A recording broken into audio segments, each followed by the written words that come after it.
হ্যাঁ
তো এতক্ষণে নিশ্চয়ই বুঝতেই পেরেছেন আমি কি রান্না করছি।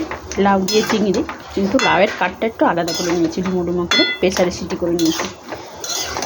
তো দেখুন বন্ধুরা, আর একটু জলটা মরবে, আর একটু জলটা মেরে ফিরছি। একটু ভিন্ন স্বাদের, একটু ভিন্ন রকম। তো দেখুন বন্ধুরা, ধনে পাতা কেটে দিয়ে দিলাম। এবার একটু ঢাকা দেবো।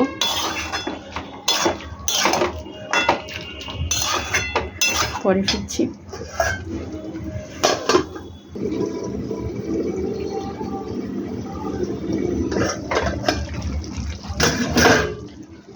তো দেখুন বন্ধুরা, আমার লাউ চিংড়ি রেডি। তো আপনারা ট্রাই করবেন, ট্রাই করে কমেন্ট সেকশনে কমেন্ট করে জানাবেন রেসিপিটা কেমন লেগেছে। ভালো লাগলে লাইক কমেন্ট শেয়ার করবেন, আর আমার চ্যানেলটা সাবস্ক্রাইব করে দেবেন। থ্যাংক ইউ ফর ওয়াচিং বন্ধুরা, বাই বাই।